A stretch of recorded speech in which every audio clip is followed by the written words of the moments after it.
สบายดีพ่อแม่พี่น้อง FC โมดสุขุสุคนจากฝั่งลาวจากฝั่งไทยและต่างประเทศมื้อนี้บ่าวไว้สีบ่าวลาวกะสิพาทุกคนมาเบิ่งเพิ่นย่อเสาลาวเนาะแต่บ่าวกลับมาบ่ทันเพิ่นบอกแต่เสานี่เพิ่นย่อได้2เสาแล้วพี่น้องเพิ่นย่อเสาได้2เสาแล้วบ่าวก็มาบ่ทันสายๆนี่นะประมาณ6โมงนี่แหละ5โมงนี่แหละพี่น้อง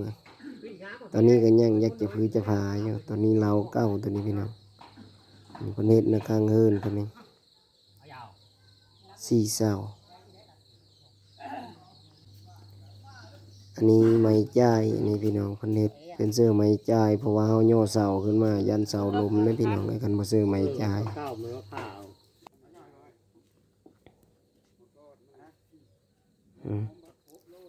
เพิ่นก็เอาจากมาบรรยากาศปาดไม้อันตัวขาดจ่ายนะพี่น้องตัวขุดใส่บางกีนี้นะ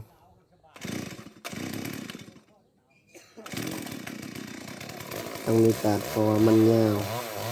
เกินต้องได้ตัดออกมันยาว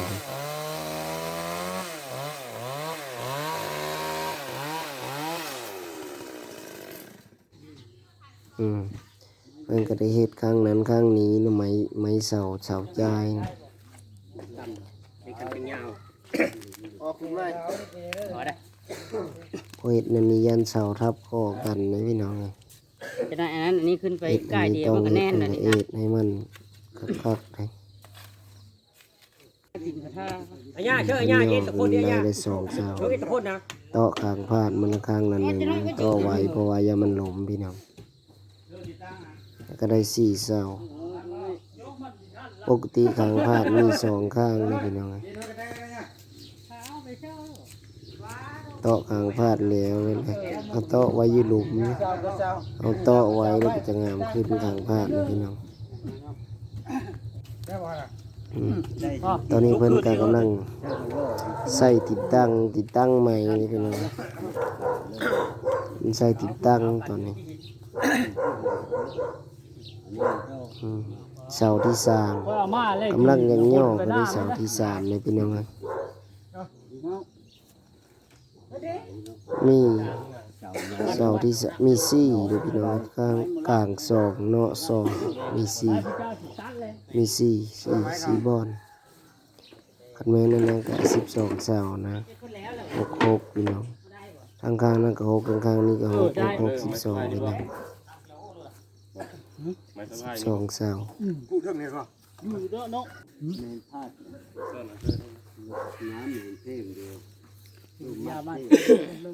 เพราะว่าก็ถือขวัญคือกันให้เวลาเฮาดึงเสาขึ้นไปเอาน้ำอบน้ำหอมใส่ให้มันค้ำมันคูนนะพี่น้องให้มันบ่เป็นอันนั้นเป็นเหตุเป็นหายนะครับเราใส่อันนั้นก็ได้ให้มันค้ำให้มันคูนให้เขาเต็มแล้วบ่ให้บกจกบ่ให้ลงนี่คำโบราณเพิ่นว่า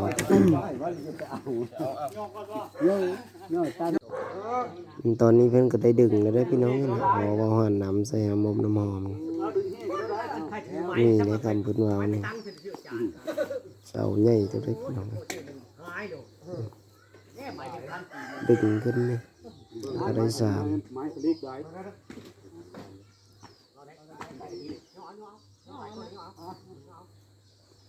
เด็กค่ะขึ้นไปแล้วก็เจ้าอิงใจไหมอันนั้นนะพี่น้องขาใจขาไม่ใจนะไม้เอียงก็เจ้าว่าวันนี้นี่บอกกับโหคือกันไม้แมวรู้ไหมอีสักขารักขาใจตอนนี้นะนี่ไม่ได้แก่เลยพี่น้องเพราะว่าเสามันบางง่ายโต๊ะได้พี่น้องโต๊ะให้มันเทงโต๊ะใจแล้วนี่โต๊ะยังมันล้มไม่ได้พี่น้องมันเสามันหนักบนโต๊ะใจข้างนั้นข้างนี้อย่างนั้น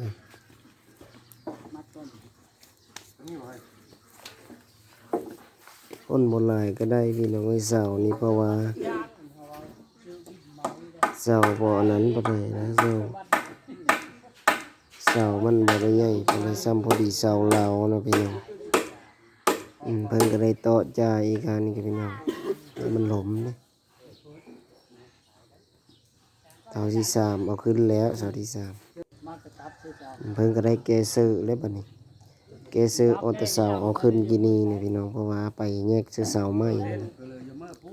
ต้องมัดไว้ได้อย่ามันหักมันเอาอันนั้นมัดไว้ได้อย่ามันหลมแผ่นซากก็มียังใสอยู่ได้พี่น้องแผ่นซากบานบ่าวเนาะแผ่น50ก็แผ่น30แต่ก็เอา35แผ่น25ก็ได้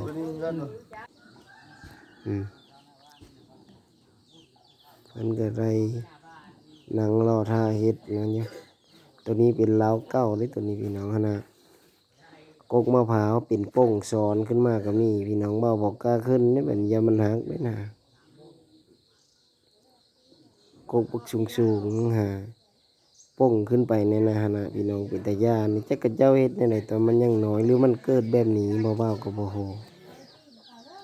เนาะโป่งขึ้นมาเป็นซ้อนคือเป็นซองกกนี่พี่น้องเป็นตะแป้งอยู่ในกกพร้าวนี่แล้วมีก็มีโอ้รีวิวธรรมชาติดีอยู่บ้านผู้ต้นไม้ย่างใหญ่ผู้ต้นนะพระเจ้าบ่กล้าตัดนี่ หดน้ำอมน้ำหอมเพื่อคำเมื่อคูนแล้วเว้ย โอ้กี่ปนเดแล้วเนาะ คำคูนมูลหึ้นแหล้ว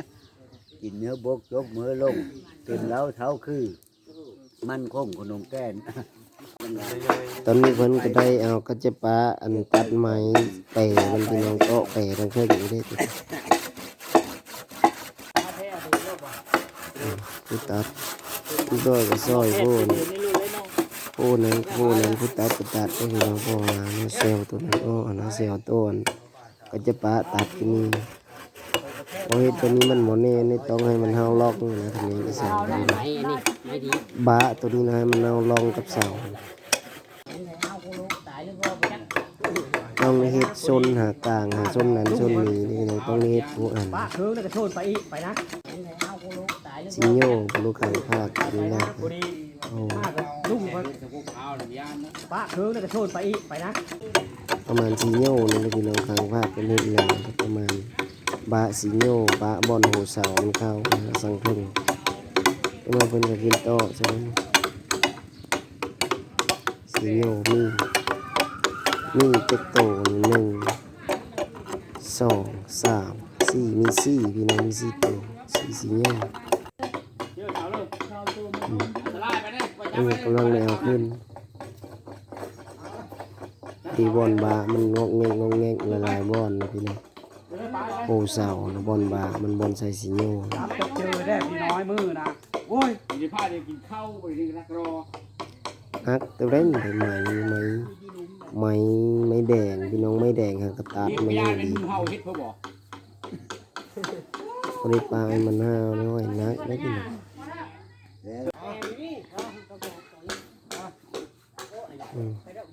ไม่ดิบเนี่ยต้องหูก้อนจะขึ้นลงง่ายๆลง ขึ้นแม่ เพิ่นก็ได้ต่ออีกได้พี่น้อง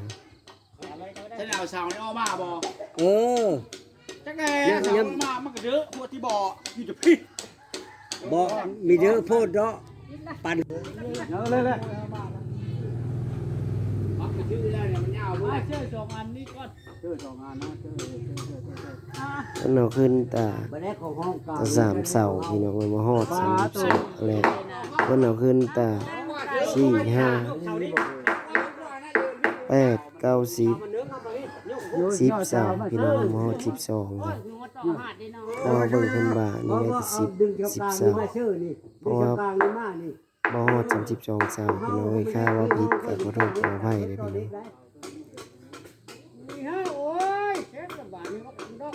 อันนี้ก็เพิ่นก็เริ่มยักแลแล้วได้พี่น้องเอ้ยเพิ่นก็กำลังต่อนี่